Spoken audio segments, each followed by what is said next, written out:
신용대출이 연일 급증하면서 잠재적 금융위험 요소로 지목되자 은행권이 대출을 자제하기로 했습니다.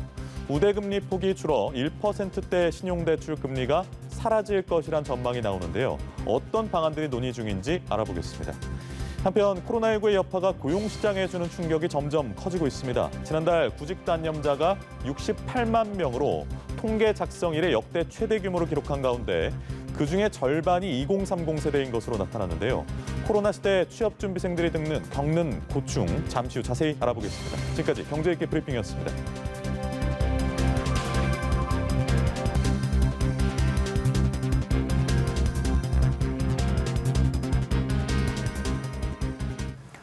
네, 보다 자세한 내용은 김대우의 경제일기에서 살펴보겠습니다. 오늘도 김대우 박사 자리하셨습니다. 네, 어서 오세요. 네, 반갑습니다. 네. 자, 최근 신용대출 잔액이 많이 늘었습니다. 근데 이달 들어서는 단 열흘 만에 잔액이 1조 원 넘게 는 상황입니다. 금감원은 이제 시중은행들과 관련 대책을 논의했다고 하는데 어떤 내용들이 논의가 됐을까요? 예, 이제 금융감독위원회가 시중은행 관계자들과 긴급 회의를 했습니다.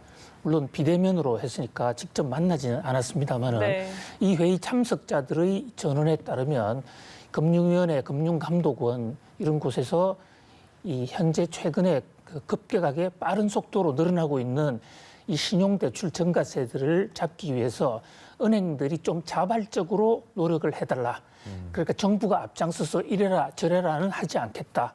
그러니까 시중은행들이 각 은행들이 앞장서서 좀 줄이는 방안을 강구해달라 이렇게 부탁을 했고 거기에 대해서 지금 각종의 아이디어들이 지금 배출하고 있습니다. 이제 그 중에 하나가 1% 금리인 이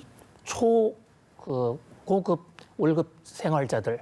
그러니까 지금 의사, 전문직 이런 사람들은 0.9% 정도대로 신용대출을 받거든요. 네. 그러니까 담보대출보다 훨씬 더 싼 거죠. 이런 대출을 좀 올리자.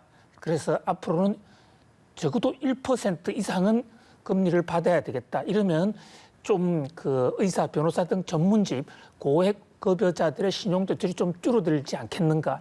그 밖에도 이제 각 은행별로 어떻게 하면 신용대출을 좀 줄일 수 있는가 하는 아이디어를 내고는 있습니다만은 그러나 근본적으로 지금 통화량이 많이 풀리는 상태이기 때문에 은행들의 신용대출, 신용융자 줄이기가 그렇게 쉽지는 않을 것으로 보입니다.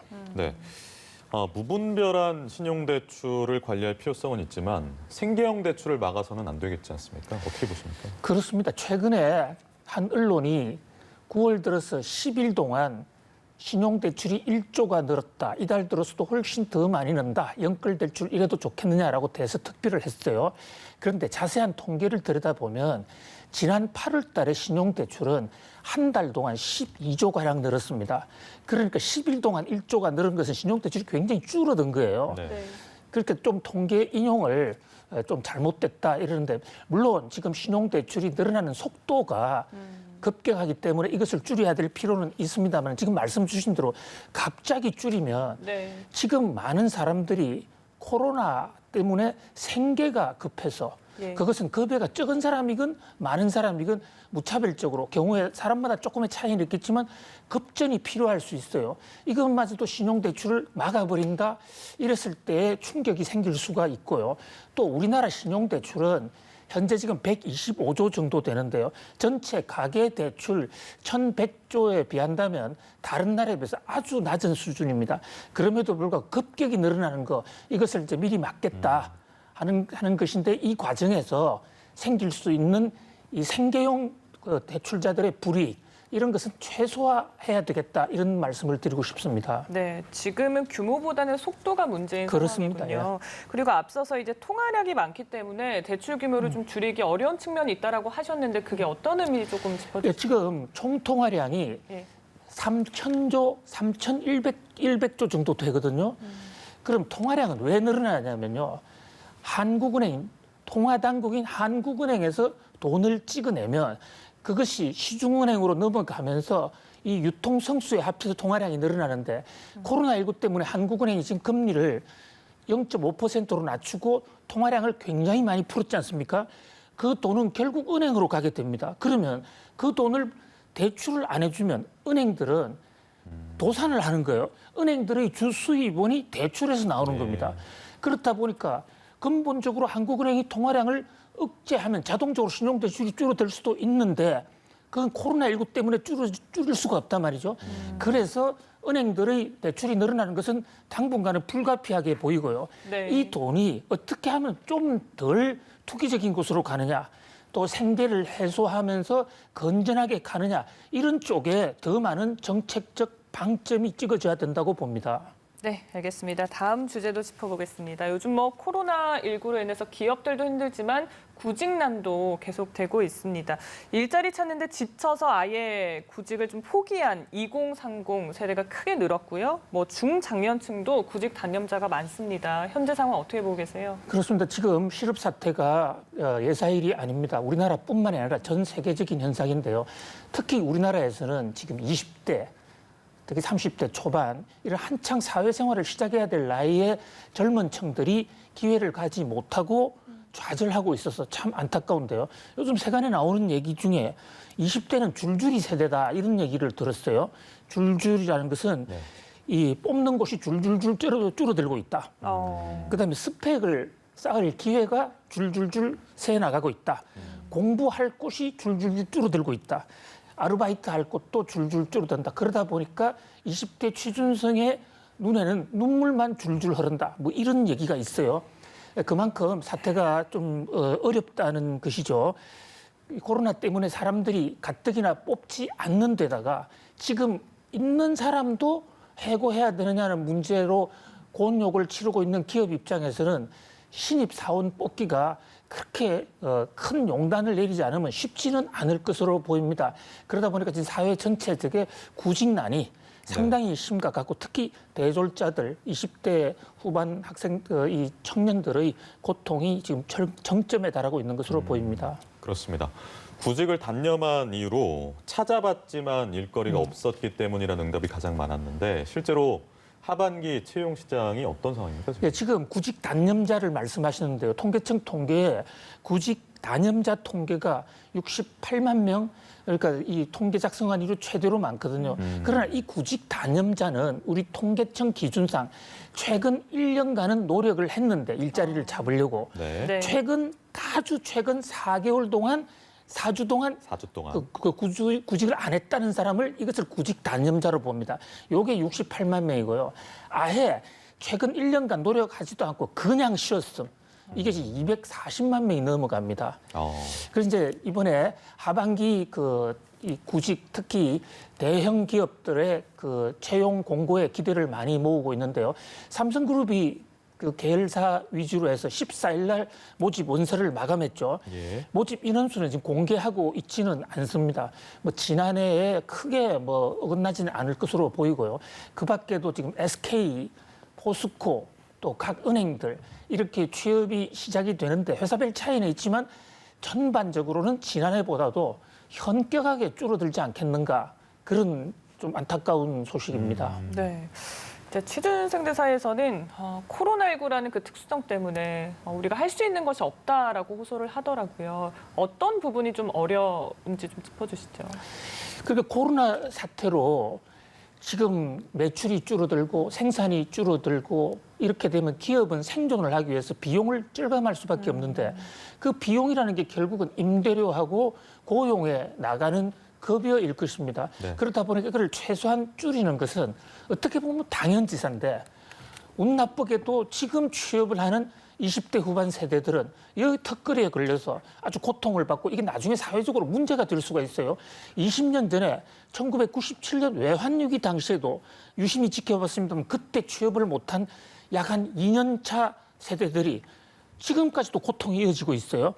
그런 관점에서 볼 때 우리 사회가 좀 따뜻한 배려를 할 필요도 있고 정부도 노력을 해서 이 위기를 조금이나 넘어야 될 것으로 보이는데 근본적으로는 빨리 우리가 코로나19를 극복을 해야 되겠죠. 코로나 백신을 개발하든지. 그러나 단기적으로는 이를테면 이 취업 젊은 취업생들을 몇 명 이상 뽑는 기업, 또 몇 % 이상 뽑는 기업에 대해서는 지금 당장은 안 하지만 좀 장기적으로 정부가 세율을 좀 달리 적용해 준다든지 지금 중소기업 일부에 대해서는 그런 조처가 우리나라도 취하고 있어요. 네. 그런데 이것을 조금 더 확대할 필요가 있지 않느냐 이런 생각도 해봅니다. 예.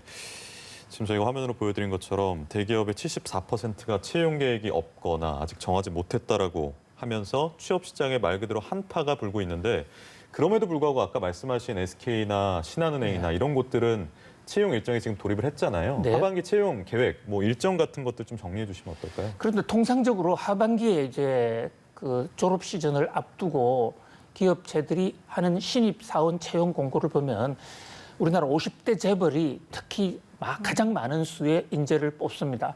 그래서 삼성을 비롯해서 현대, SK, LG 이렇게 줄줄이 뽑아야 되는데 올해 지금 특징적인 변화 중에 하나가 LG가 빠져 있어요. LG하고 현대차 이런 데가 빠져 있는데 안 뽑겠다는 게 아니라 이쪽에서는 인재 모집의 시스템을 바꾸겠다. 그래서 정기 공채를 없애고 수시 채용을 하겠다. 지금 이렇게 바뀌었거든요. 예. 그런데 평상시 같으면 충분히 이해가 되는데 지금 가뜩이나 심리적으로 위축돼 있는 20대를 생각할 때 이런 재벌 기업들이 사람을 뽑지 않는다 하게 되면 나중에는 뽑는다 하더라도 심리적으로 20대의 박탈감, 상실감이 좀 더 커질 수가 있다. 그래서 LG가 뽑겠다는, 현대차가 뽑겠다는 수시 채용을 좀 내년에 내후년 코로나 이후로 연기해 주셨으면 하는 그런 생각이 들고요. 그다음에도 또 이제 은행들이 10월 달 들어가면 대대적으로 뽑습니다. 네. 은행의 경우에도 지금 지점을 줄이다 보니까 채용 규모가 굉장히 줄어드는데 비대면 수요가 는 오히려 늘어날 수가 있으니까 이런 쪽에 IT 인력이라든지 금융 전산을 한 사람들 위주로 조금 이런 쪽에 사회적 투자와 병행해서 좀 더 숫자를 늘렸으면 어떻겠나. 또 동시에 지금 이렇게 뽑는 것이 잡코리아라는 유료 사이트에만 있어요. 그런데 과거에는 저희들이 학교를 졸업할 때마다 대학에서 다 안내를 해주고 그랬는데 요즘 대학에서 저 서비스가 굉장히 약해졌습니다. 네. 교육부라든지 사회 전체가 좀 더 따뜻한 관심을 갖고 적극적으로 뛰어야 될 때가 아닌가 생각을 해봅니다. 네, 박사님, 근데 취준생들 입장에서는 이렇게 어렵게 찾아온 기회를 잡기가 쉽지가 않은 게 앞서서 뭐 줄줄이 말씀해 주셨는데 이게 거리두기로 시험들, 어쨌든 자격을 맞추기 위해서 시험을 쳐야 되는데 그런 것들이 연기된 경우가 있어서 준비도 쉽지가 않았고 또 채용 방식도 이제 비대면 형식으로 바뀌다 보니까 이게 처음 겪는 거잖아요. 그러니까 오히려 준비할 건 더 많이 늘었는데 경쟁은 더 치열해진 이런 상황이지 않겠습니까? 그렇습니다. 이제 가장 그 처참한 심정을 느끼는 청년들 얘기를 들어보면요. 뽑기로 했다가 어느 정도 채용 프로세스가 진행이 돼서 자신이 1차 통과하고 2차 됐는데 코로나 때문에 아예 계획이 없어진 겁니다. 정말 참담한 경우죠. 그 밖에도 또 10월 달에 뽑는다, 11월 달에 뽑는다고 했다가 아예 공고를 한 이후에 없애버리면 소위 말하는 이 희망 고문이 되는 거죠. 젊은 사람들이 열심히 그 공부를 했는데 거기에 들어가지 못하는 그런 면에서 조금 그 재벌 기업들, 대기업들은 좀 책임을 좀 져줬으면 좋겠다 하는 생각이 들고요. 또 문재인 대통령 앞에서 청와대에서 채용 계획을 발표한 기업들이 있습니다. 그런 기업들의 경우에도 좀 그 중간 상황을 좀 얘기를 해줬으면 좋겠고요.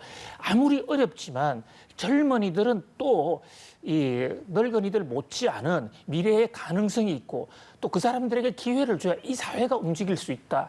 그런 면에서 청년 취업 준비생들에 대한 좀 더 많은 배려가 있었으면 하는 그런 생각입니다. 네, 이렇게 또 비대면으로 바뀐 채용 방식, 기업들 사이에서는 좀 당분간 이어질 수도 있다라는 얘기가 있더라고요. 그래서 조금 더 길게 보고 취준생들은 앞으로 이런 시대에 맞춰서 어떤 준비가 필요할까요, 박사님? 그렇습니다. 지금 이 기업 채용 환경이 갑자기 변화하다 보니까 당황하는 경우가 굉장히 많은데요.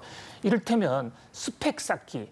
저 스펙을 쌓기 위해서는 현장에 나가서 봉사도 하고 경험도 해야 되는데 코로나 전국 때문에 지금 누가 받아줍니까? 그래요. 그런 면에서 스펙 쌓는 것도 기존의 방식은 좀 과감하게 포기를 하고 오히려 비대면으로 국제 기구라든지 이런 쪽에도 접촉을 해보는 이런 노력이 필요할 것이고요.